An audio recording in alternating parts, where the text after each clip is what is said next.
Hey, what's up everybody? In this video, we're going to take a look at two super budget products that are vying for your hard-earned dollars. It's no surprise that gaming peripherals can be quite expensive. You know, we're spending over $50 for a lot of these products. Keyboards are over $100, mice start somewhere in the 30s to over $100, and headsets are just the same. These two products that we found, though, are available for under $10 each. In fact, each of these products is only $5.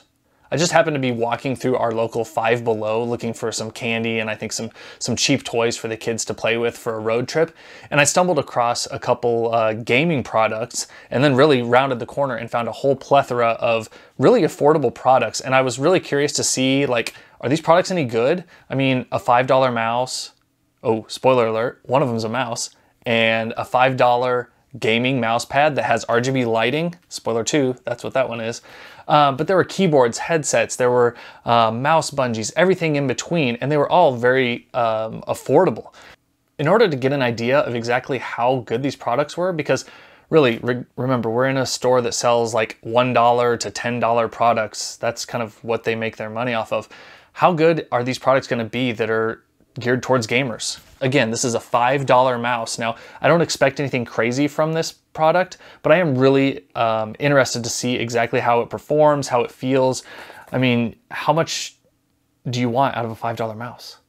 The first product is the Use color changing LED gaming mouse. Now, I don't know exactly how great this mouse is going to be. I haven't even opened this thing up yet, but it does say that it's a wired mouse. It has multicolor cycle. I'm expecting probably a single RGB zone. DPI of 1200 DPI. I'm going to say it's probably stuck at 1200 DPI, so we'll see how that goes. And then it has an ergonomic design, so we'll see what that looks like. From the view on the box, though, it looks like it's probably just a pretty standard, you know, ambidextrous design. Looks like it's got a left and right mouse button, a scroll wheel. I don't see any thumb buttons on here. But I don't really expect them on what is a $5 mouse. Now, some of the features on the back here, it says plug and play. All right, I expect that. Ergonomic design, okay. Comfortable grip, all right, made out of high quality ABS, so that's good. Yeah, so they talk about a left and right button, a scroll wheel, again, the ergonomic design, 1200 DPI, and multicolor cycle. So that multicolor cycle makes me think there's not any software associated with this, and it's probably just an automatic color changing RGB LED that's going to cycle through colors wherever the lighting is visible. Now, the body of the mouse looks to be black with some blue highlights. I don't know if that's the blue lighting being highlighted or if that's actually blue plastic, and we'll get to that in a minute. What's crazy is this mouse is only $5. I don't know that I expect too much out of a $5 mouse. I mean, an OEM mouse that comes with like your Dell or HP computer probably costs less than $5, but where are you gonna find a $5 mouse that's, you know, branded as gaming and has lighting? You're not gonna find a $5 mouse from any of the big names like HyperX, Corsair, or any of those others. So I'm really excited to see like how this performs. I'm not too optimistic though, because a locked in 1200 DPI means we're going to be playing with a pretty low DPI setting. I typically run at 1500 to 1600, just kind of depending on the mouse and the game. I don't run a super high resolution when I'm playing, honestly. I'm not one of those players that uses the full mouse mat. I probably should try that out to see if my aim gets better, because it could definitely use some work. The second product we're taking a look at is an LED gaming mouse pad. It has 12 lighting modes. I'm guessing is connected by USB. Yep, it says right here, powered by USB cable included. That's good.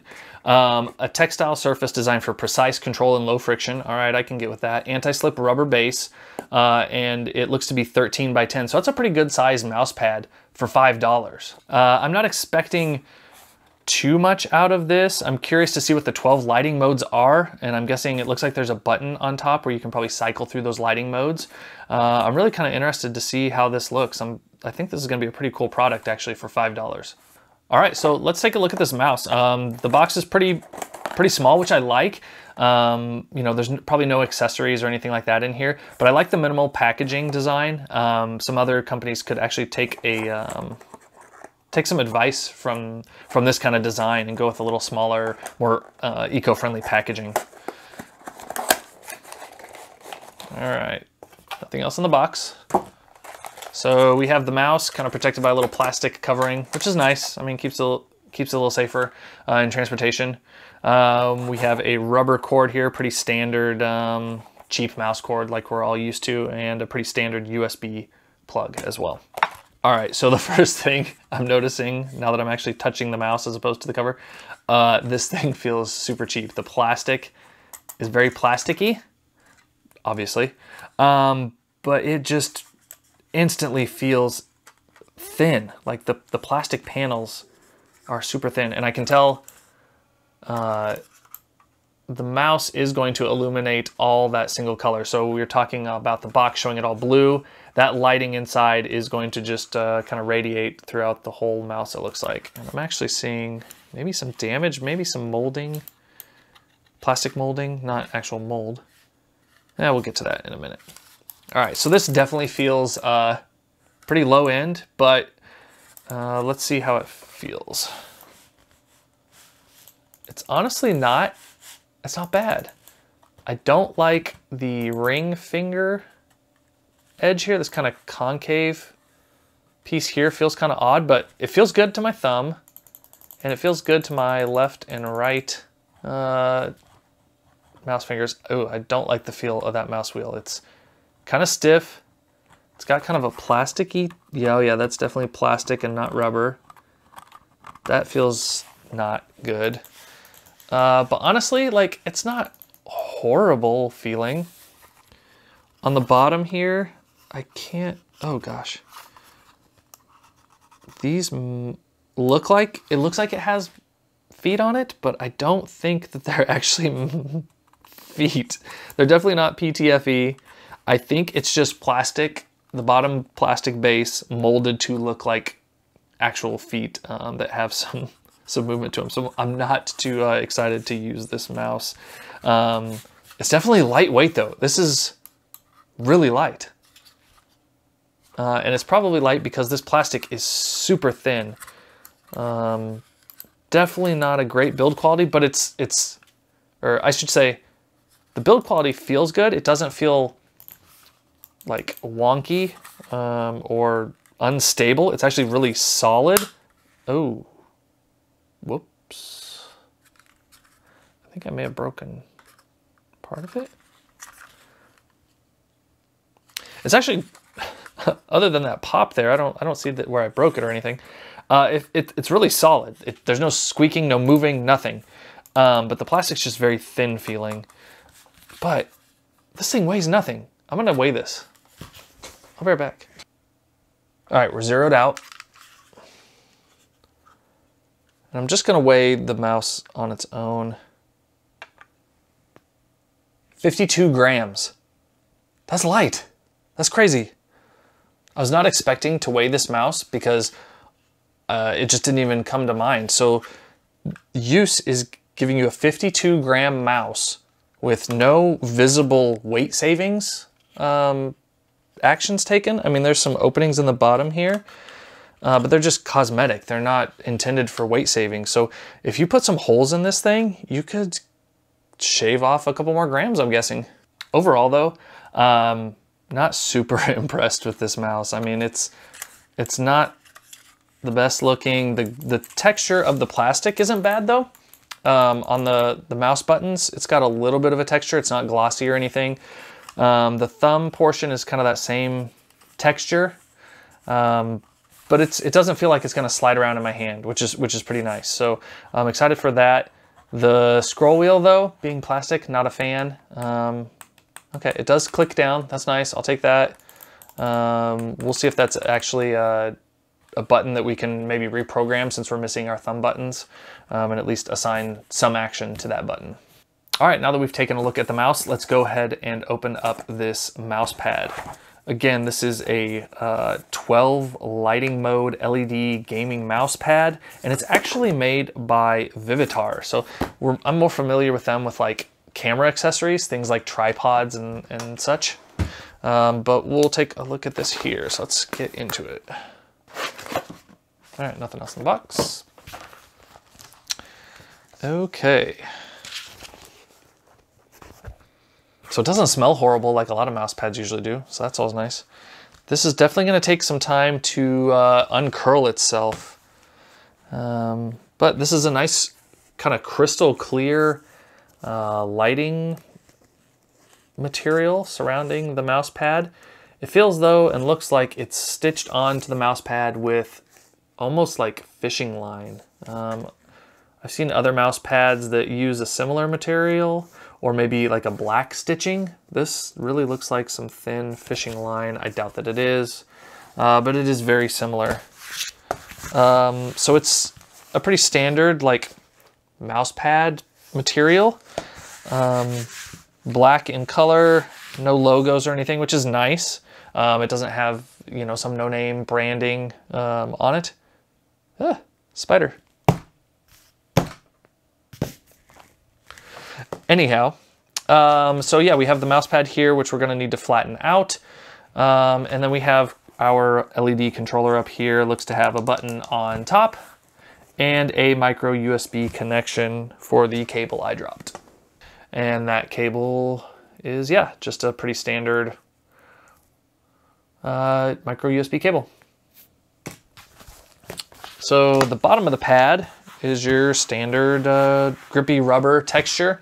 I don't have anything bad to say about the pad material itself or the bottom. I think it'll be just fine. It's nothing fancy. I wouldn't consider this a low friction surface by any means, but it's no worse than any other cloth type mouse pad that you're going to get anywhere else. Now the edge of this feels a little rough running my hand and wrist across these edges. Let's get the mouse and get some actual feel to it. It's not horrible, but it's a little uncomfortable. I'm sure you'd get used to it though. It's not a large bump at the edge, which I can appreciate. Some mouse pads, especially those with early lighting around the edges, have a pretty significant bump around the edge, which I'm not a big fan of. But this really isn't too bad. It's pretty flush with the pad material itself, which is nice. All right, now that we have these products unboxed, I'm gonna go ahead and get some glamour shots and we'll do some testing and we'll come back with a final review.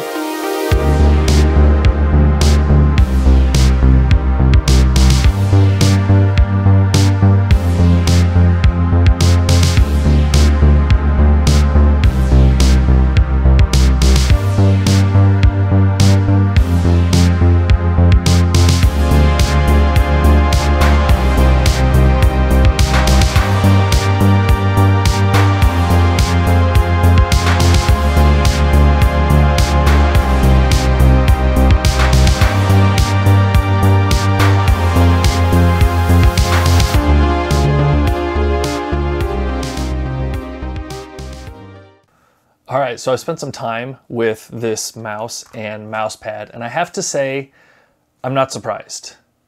They are, after all, $5 products, so I've got $10 worth of hardware here, and as the saying goes, you get what you pay for.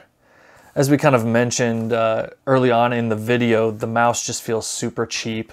It's solid, but just very plasticky, cheap feeling. It's super lightweight. I can appreciate that. Like, I don't think they were necessarily going for a lightweight gaming mouse, but they just ended up with a lightweight gaming mouse because of how thin and cheaply made the product is.